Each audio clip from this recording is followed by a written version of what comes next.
Class 12th chemistry का solution chapter का हमारे पास इन टेक्स्ट 1.4 है। क्या बोला गया है क्वेश्चन में, calculate the mass of urea NH2CO NH2 required in making 2.5 kg of 0.25 molal aqua solution. यानी कि क्या बोला गया है, हमारे पास हमें मोलैलिटी दी गई है 0.25 और वेट ऑफ सॉल्वेंट दिया हुआ है 2.5 kg। तो जो जो हमें दिया है पहले हम वो लिख लेते हैं। हमें वेट दिया है सॉल्वेंट का 2.5 kg, मोलैलिटी हमें दी है 0.25। ठीक है, हमसे पूछा है कि मास बता दीजिए आप यूरिया का, जो हमने 2.5 kg ऑफ सॉल्वेंट में डाला जिससे कि हमारी मोलैलिटी आई 0.25। मास हमें पता नहीं है यूरिया का, तो हम मान लेते हैं let mass of urea is equal to m ही मान लेते हैं। चलिए ठीक है, क्या हमें मोलैलिटी का फॉर्मूला पता है?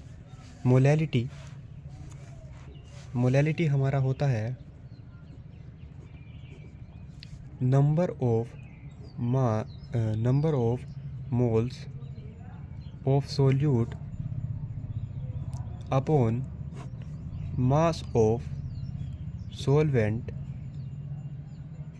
इन kg। अब देखिए, हमारे पास मोलैलिटी हमारे पास है, कुछ भी निकालने की ज़रूरत है नहीं। हमारे पास मास ऑफ सॉल्वेंट हमारे पास है 2.5 kg, कुछ भी निकालने की ज़रूरत है नहीं। क्या हमारे पास मोल्स ऑफ सोल्यूट है? क्या हमारे पास मोल्स ऑफ यूरिया है जो इसमें डाल रहे हैं? सर ये क्या बात कर दी, ये तो कहीं क्वेश्चन में है ही नहीं, ये तो लिखा हुआ नहीं है, यही तो हमें निकालना है। तो मोल्स ऑफ सोल्यूट निकालेंगे कैसे? तो मोल्स ऑफ सोल्यूट क्या होगा भाई? मोल्स ऑफ सोल्यूट होगा कि उसका मास कितना गिवन किया गया आपको, given mass upon molar mass of solute. Sir हमारे पास गिवन मास भी नहीं है, गिवन मास तो हमारा ये है, हमने माना है m, और जो मोलर मास है सोल्यूट का वो हम निकाल लेते हैं। तो वो हम निकालेंगे तो आएगा यूरिया का मोलर मास आएगा 60 ग्राम पर मोल। हाँ सर ये तो सही है, तो हम निकाल लेते हैं। मोल्स ऑफ सोल्यूट कितने आ गए फिर? मोल्स ऑफ सोल्यूट सारी क्वांटिटी गिवन है, मास मान रखा है हमने m upon molar mass of solute कितना है 60। तो मोल्स ऑफ सोल्यूट कितना आ गया हमारा m/60। ठीक है, अब मोलैलिटी हमें पता है 0.25, सीधा सीधा जो जो क्वांटिटी दी गई हैं उसे फॉर्मूला में लिख देते हैं।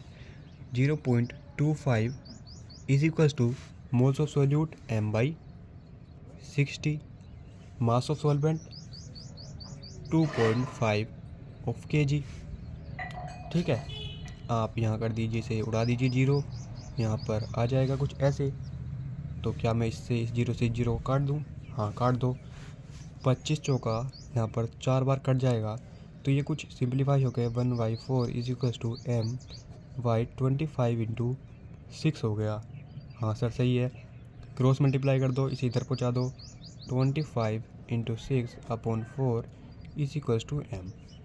2 3 जा 6, 2 2 जा 4, तो ये हो जाएगा 75/2।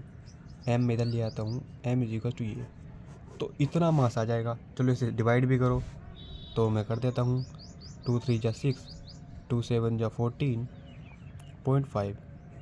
तो हमारा मास जो हमने यूरिया का डाला था 2.5 kg ऑफ सॉल्वेंट में, वो कितना आ जाएगा 37.5 ग्राम।